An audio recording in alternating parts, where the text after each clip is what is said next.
I obligated myself to do the mid-year book freakout tag 2020 because it's tradition.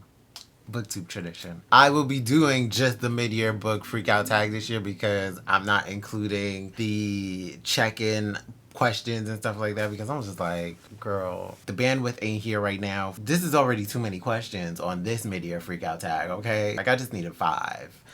8 tops, because quiet as it's kept, in the words of Rodney the Voice, quiet as it's kept. I only read 4 books this year. Like, I just had to go through my Goodreads to be like, how many books I read, because I feel like I didn't read that much, but I also can't really remember completely all of the books I read, and the only other reading I've been doing is closed captions on Netflix, people's tweets, emails at work. But if I'd actually did the book check-in, it would have actually asked me how many books I read, and girl, it's only been 4. That's a key. I really wanted to read more. Like, I'm just looking at these books on the side here like, girl, I barely touch y'all. I barely touch these hoes. But let's see how my reading of those 4 books went with these 13 questions for 4 books. Girl, let's see how this works itself out. Best book you've read so far in 2022. Honestly, for me, I'm looking through from the 4 books that I read. Pet by Akweke Emezi. I had a great time reading this. It was just so, I don't know, I just loved it so much. I was totally gripped and engrossed in this mystery. This honestly kind of made me an Akweke Emezi fan kind of really quickly because I was very into it. Very quickly. I will definitely reread this because she's already a short girl. She's already a quick read, but it's also very fulfilling. Shout out to Akweke Emezi for writing this. Number 2, best sequel you've read so far in 2022. The only sequel I've read in 2022, Crooked Kingdom by Leigh Bardugo. I enjoyed this a lot because I definitely did enjoy Six of Crows as well. I mean, granted, I had my issues with the book. It was like a nice wrap up for me. It had its moments where I was just like, girl, what the fuck is going on over here? What the fuck is these bitches doing? I was engaged with the characters. I loved the characters. I was rooting for them. I was rooting for them till the end. It definitely was a great sequel to its predecessor. Number 3, new release you haven't read yet but want to. Honestly, I haven't been looking too hard at the new releases, so I really don't know what new releases I really want to read quite yet. But I did manage to acquire Cafe Con Leche by Emery Lee. I am looking forward to reading this. I love that it is a queer romance, contemporary, queer contemporary romance, I don't know. I love that there is an Asian lead and I believe Latino. Love that switch up in how we're telling stories, especially about interracial queer characters, that it does not always need to include a Caucasian, plain, purely white man with someone of color, but we can actually put people that are of color together in a romance, whether straight or queer. Number 4, most anticipated read for the second half of the year. Like I said, I have not been checking to see what's new and upcoming because child already got so many books that I still gotta read. So whatever comes my way that is released in the second half of the year, I will be there. Now, if Tomi Adeyemi drops that 3rd Children of Blood and Bone series, Orisha trilogy. It's the Orisha trilogy, right? It's a trilogy, right? I believe it's a trilogy. Let me know if it's a trilogy. But if she drops the 3rd book in the Orisha series, that's what I'm anticipating. I've been anticipating, and I know the girls, all of the girls, and girls in this particular context is non-gender specific. It can be GIRL, GURL, GWRL, GRRL, all your girls, all the girls, all my girls. If we could run around here calling everybody guys in a mixed gender space, then we can deal with like girl as a non-gender specific terminology in this moment, okay?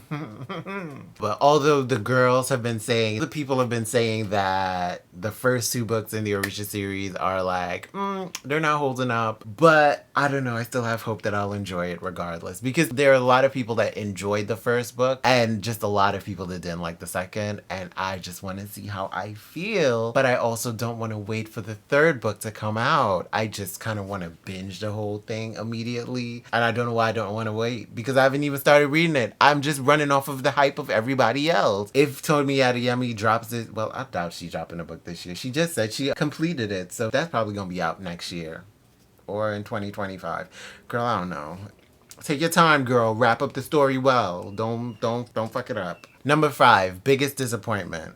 Honestly, I don't really think I had any major disappointments. I'd say the closest disappointment I probably had was like Six of Crows and Crooked Kingdom, although technically I did not read Six of Crows this year, but it's fine. It kind of bleeds over into this year anyway. As much as I enjoyed the duology, I do think it was a little disappointing because it had moments that were just not to my liking, that just felt very cringy, grody.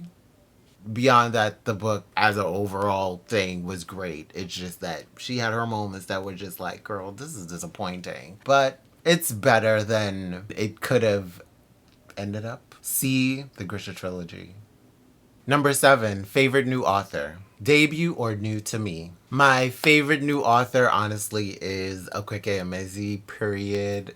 Done. That's where we're at. Number 8, newest fictional crush. To keep it quite honest, it is Aloe from Pet. Although technically kind of Aloe a little bit too from Bitter. I also started reading Bitter. I just didn't finish it. I'm like just a few more pages from the end, but girl, child. We'll get there. I just need to do a reread of it and reread it alongside Pet again. But Aloe was honestly my favorite. Aloe is my new favorite crush. I realized my crush type is very much that masculine, strong, buff, but also very like soft and caring and compassionate, considerate, kind. It's giving me a little something to think about. Number 9, newest favorite character. What is my newest favorite character? I'm probably my new favorite character. I am trying to do all the self-work. I'm working on building up myself as my new favorite character, just like my all-time favorite character of all time, all of the time. Number 10, a book that made me cry. I still think there's no book that has made me cry yet.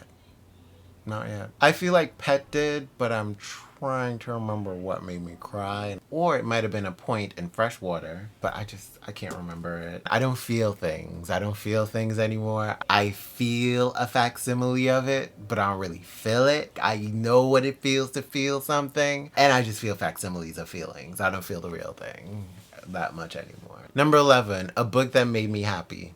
Again, Pet made me super happy. Although, I will say that the Six of Crows duology did make me happy as well. We Are Not Broken. No! That's what made me cry. That's what made me cry. We Are Not Broken by George M. Johnson. That made me cry. There was a moment in here. Bitch! And I remember it. Bitch, that's what made me cry, ho. Bitch. This made me cry, but it also made me happy. Like, George M. Johnson is so good. They are so, I can't wait till they write a fictional novel. This book was so good. Like, bitch, it made me think about my family.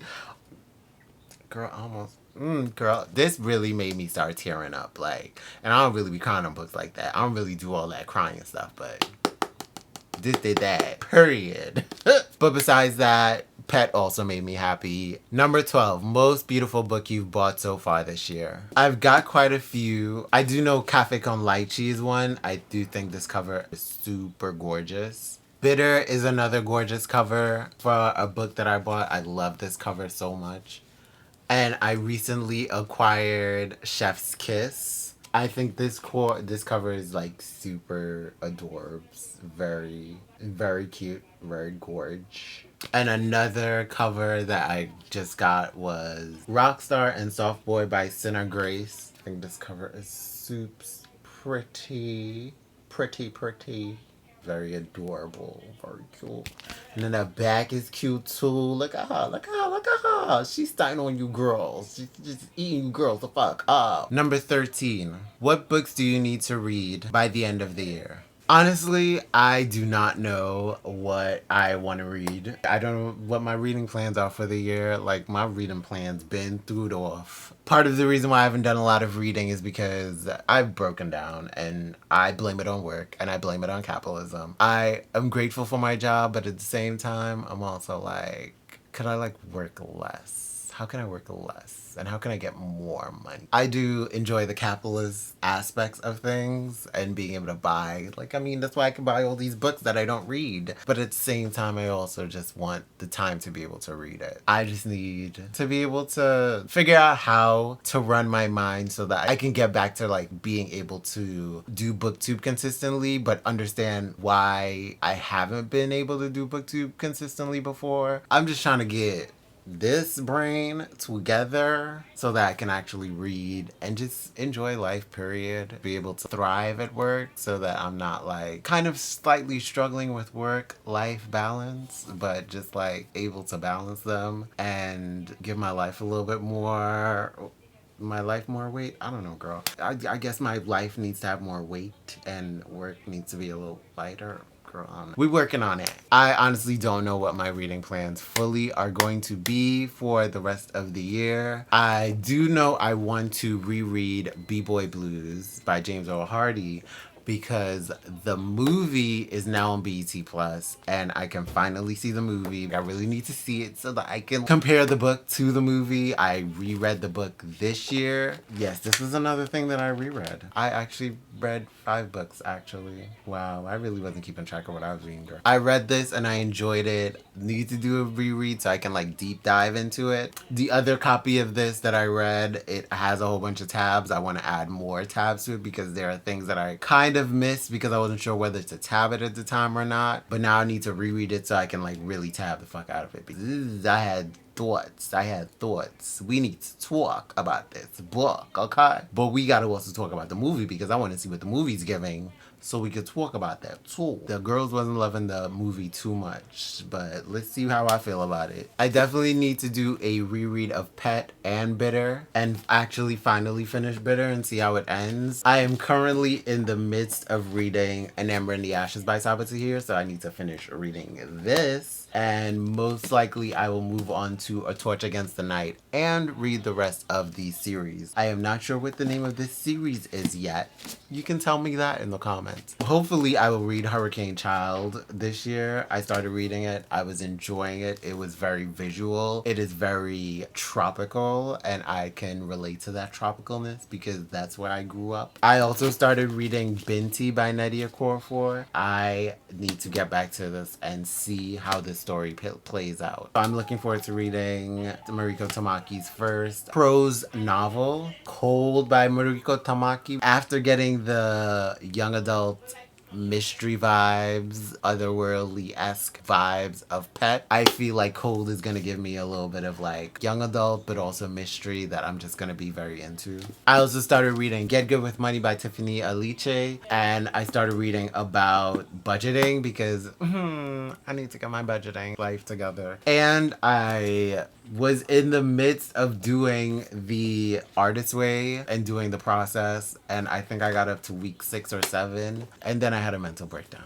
It's not really a mental breakdown. It's just very, very intense to do for me at the moment. So I really want to continue doing this, but honestly, this is probably what really gave me the mental breakdown because these are very long pages to do morning journaling in. And if I have to do 3 pages of morning journaling in this notebook in the morning with how my schedule is set up for work, like it's just not working out. I should have really just gotten me a regular notebook and I would not have had the issues that this is giving me. There are so many more books that I want to read this year. We will see. It was great to be back in front of the camera and just be like chit-chatting and talking or whatever. I'm looking forward to doing more of this. I'm excited. I was kind of scared coming on. I ain't did this in a minute. How am I gonna do this? I don't remember how to do this. And bitch, I'm riding the bike. I am riding the bike. I rode the bike past a bunch of blocks. I rode all through the park. I rode all around Central Park. And I rode the bike in a minute, but bitch, I'm back on the bike. Now we just have to edit this. So that's a whole new bike I have to ride. But bitch, if I could do this, if I could ride this bike, I could ride that bike. What's up? You know what I'm saying? So thank you for spending your time with me. I had fun. And I'm out this bitch like Fleek. Shout out to Peaches. Thanks, girl.